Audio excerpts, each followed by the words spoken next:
लोकसभा चुनाव की तैयारियां जोरों शोरों पर चल रही हैं। जिन जिलों में पहले चरण में चुनाव होना है, जिन सीटों पर, उसमें से एक सीट बिजनौर की है। इस वक्त मैं मौजूद हूँ बिजनौर में, और यहाँ मेरे साथ बातचीत करने के लिए मौजूद हैं जो चेयरमैन हैं बिजनौर नगर पालिका के। हम इनसे समझेंगे कि इनके यहाँ क्या माहौल चल रहा है। सर, सबसे पहले आपका स्वागत है हमारे चैनल। बहुत बहुत धन्यवाद आपका। मैंने चुनाव की बात की। क्या माहौल चल रहा है आपके यहाँ, अगर बात की जाए तो? देखिए, जहां तक बिजनौर लोकसभा के चुनाव की बात है, यहाँ राष्ट्रीय लोकदल और भारतीय जनता पार्टी का गठबंधन का प्रत्याशी मैदान में है। एनडीए की तरफ से श्री चंदन चौहान, जो कि मीरापुर, जो कि इसी लोकसभा क्षेत्र का हिस्सा है, वहां से विधायक भी। और विपक्ष में समाजवादी पार्टी ने दीपक सैनी करके हैं, उनको टिकट दिया है। उनके पिताजी श्री राम अवतार सैनी नूरपुर से विधायक हैं समाजवादी पार्टी के। बहुजन समाज पार्टी ने विजेंद्र सिंह जी को टिकट दिया है। भारतीय जनता पार्टी अपने आप में इस लोकसभा में बहुत सशक्त है, और जब से ये गठबंधन हुआ है तब से तो ताकत एक और एक दो की नहीं है, मैं उसे मानता हूँ एक और एक 11 की हो गई है। तो निश्चित रूप से यहाँ राष्ट्रीय जनतांत्रिक गठबंधन एनडीए के प्रत्याशी चंदन चौहान यहाँ वोट की दृष्टि से, उम्मीदवार की दृष्टि से उनकी छवि साफ है। एक अच्छे राजनीतिक परिवार से वो आते हैं, तो निश्चित ही यहाँ बहुत ही मजबूत स्थिति में राष्ट्रीय जनतांत्रिक गठबंधन के प्रत्याशी चंदन चौहान है। जबकि दूसरे दोनों प्रत्याशी वो बिल्कुल नए हैं। दीपक सैनी सिर्फ उनके पिताजी विधायक है, इसलिए उनको टिकट हो गया है। और विजेंद्र सिंह को तो कोई उनका पॉलिटिकल करियर है नहीं, राजनीतिक कोई उनका संपर्क नहीं है। तो मुझे नहीं समझता कि कोई विपक्ष भी, कोई दमदार भी विपक्ष में है प्रत्याशी। विपक्ष में कोई नहीं है आपके साथ? विपक्ष में कोई नहीं। विपक्ष में अच्छा, जिस तरह से अभी सियासी उठक पटक देखने को मिली समाजवादी पार्टी में, हालांकि अभी भी कई जिलों में देखने को मिल रही है।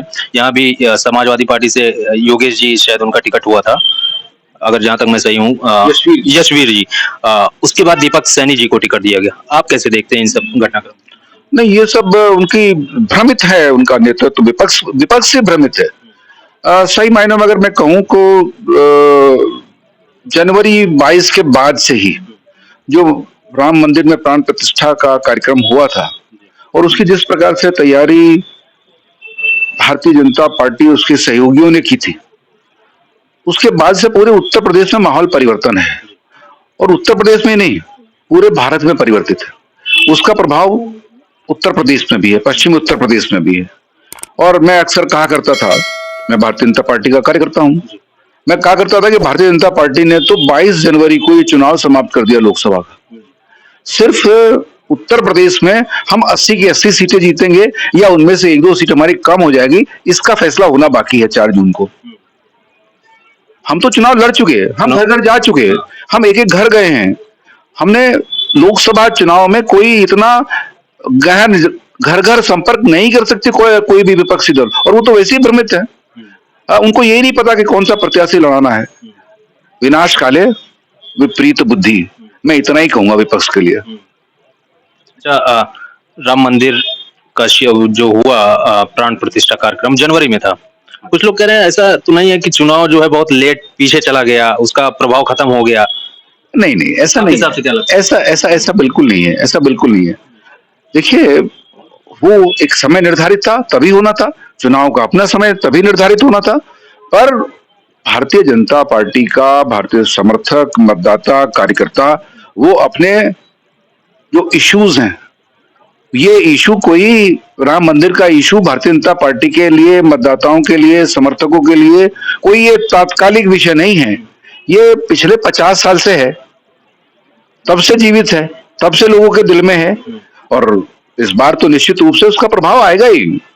प्रभाव दिख रहा है आपको? बिल्कुल स्पष्ट है, स्पष्ट है। वो आपको भारतीय जनता पार्टी का कार्यकर्ता, समर्थक, वो आपको मालूम है कामकाजी कार्यकर्ता है, वो प्रोफेशनल पॉलिटिशियन नहीं है। वो लगातार उसमें सक्रिय नहीं रहता। भारतीय जनता पार्टी कार्यकर्ता सक्रिय रहता, पर जो उसका समर्थक है, मतदाता है, वो चुनाव से एक सप्ताह पहले देखेगा, एक सप्ताह पहले फिर वो उसी जोश के साथ आएगा। उसके लिए माफ कीजिएगा, चंदन चौहान की कोई अहमियत नहीं है, ओम कुमार की कोई अहमियत नहीं है। उसके लिए हम चुनाव लड़े थे नगर पालिका का, इंदिरा सिंह जी प्रत्याशी थी भारतीय जनता पार्टी की, उनके नाम की कोई अहमियत नहीं है। उनके लिए सिर्फ नरेंद्र भाई मोदी की अहमियत है, उनके लिए सिर्फ योगी आदित्यनाथ की अहमियत है, वही उनके प्रत्याशी हैं और वो अपने आप उनके लिए काम ढूंढता है, उनके लिए काम करता है। सिर्फ एक ही फर्क है या एक ही काम है इस लोकसभा में तो, कि हमको जो चुनाव चिन्ह है वो हम भारतीय जनता पार्टी के लोगों के दिल दिमाग में बसा हुआ है कमल का फूल। तो हमको ये मोदी जी का मैसेज, ये योगी जी का मैसेज भारतीय जनता पार्टी के मतदाताओं का समर्थकों को पहुंचाना है। सिर्फ इतना काम है चुनाव में कि इस बार मोदी जी का जो चुनाव निशान है, जो योगी जी का चुनाव निशान है, वो कमल का फूल नहीं है बिजनौर लोकसभा में, वो नल का निशान है। सिर्फ इतना काम है, चुनाव तो तय हो चुका, चुनाव का नहीं है, सिर्फ हमको इतनी सक्रियता करनी है। कैसे कैसे संदेश पहुंचा रहे हैं आप लोग लोगों के बीच? देखिए, जहां तक भारतीय जनता पार्टी का संबंध है, भारतीय जनता पार्टी ने तो पन्ना प्रमुख तक की योजना बनाई है। 60 मतदाताओं पे हमारा कम से कम एक कार्यकर्ता काम करेगा। 60 मतदाता मतलब 12 परिवार। हम उसको चुनाव को इतने नीचे के स्तर तक लेके जाते हैं कि 12 परिवारों की जिम्मेदारी एक कार्यकर्ता के पास है। तो आप कल्पना कर सकते हैं हमको कितना समय लगेगा? 2 घंटे। 12 परिवारों मिलने में कितने समय लगेंगे? 2 घंटे, हद से 3 घंटे, हद से 2 दिन, इतना तो समय लगना है ना। हमको तो सिर्फ मोदी जी की एक अपील छपवानी है और उस अपील में ये लिखना है कि इस बार बिजनौर लोकसभा में आप लोगों को कमल के फूल पर मोहर नहीं लगानी, इस बार नल के निशान पर मोहर लगानी है, वही वहां मिलेगा। वो मेरा प्रत्याशी है। इतना काम है। इसके लिए प्रत्याशी को इसके लिए व्यवस्था थोड़ा करनी पड़ेगी, स्वाभाविक है। हमारे कोई जातीय समीकरण नहीं।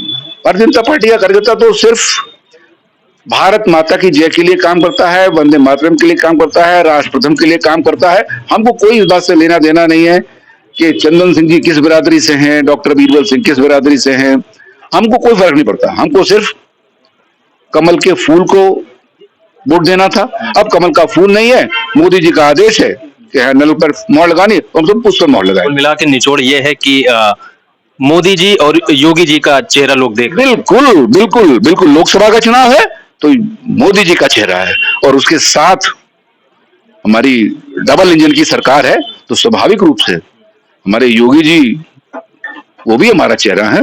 और ये दोनों चेहरे, इनके सामने विपक्ष कहीं ठहरता ही नहीं है, कोई चेहरा ही नहीं है। लोकसभा का चुनाव है ना, हम प्रधानमंत्री चुनने जा रहे हैं। भले ही हमारा ये अमेरिकन पैटर्न का चुनाव नहीं है, हम पहले मेंबर पार्लियामेंट चुनते हैं, फिर वो प्रधानमंत्री चुनते हैं, पर वास्तव में ये एक रेफरेंडम है। हमारे माननीय प्रधानमंत्री नरेंद्र भाई मोदी जी के पिछले 10 साल के जो कार्यकाल रहा है, उस पर रेफरेंडम है। प्रत्याशी यहाँ कोई बहुत महत्व नहीं रखता। चंदन सिंह नहीं होते, कोई और होते, तो भी हम लोग को ऐसे ही काम करना था। इतना ही कहना है। आप कुछ कहना चाहेंगे, कैसे देख रही हैं इस चुनाव को? चुनाव तो हम ये लोकसभा वाला जीत रहे हैं, बिजनौर की सीट भी और नगीना की सीट भी। हाँ, मोदी जी को ही सब वोट देंगे, मोदी जी ही हमारे प्रधानमंत्री बनेंगे। मोदी जी को प्रधानमंत्री बनाने जा? हाँ हाँ, हम लोग मोदी जी को प्रधानमंत्री बनाने जा रहे हैं जी। अच्छा, जो प्रत्याशी आए हैं राष्ट्रीय लोकदल के हैं, हालांकि अब गठबंधन हो गया है, तो उनको कैसे देख रहे हैं प्रत्याशी के तौर पर? प्रत्याशी के तौर पर तो वो काफी अच्छे कैंडिडेट हैं, तो लोग उन्हें पसंद कर रहे हैं, वोट करेंगे उनको।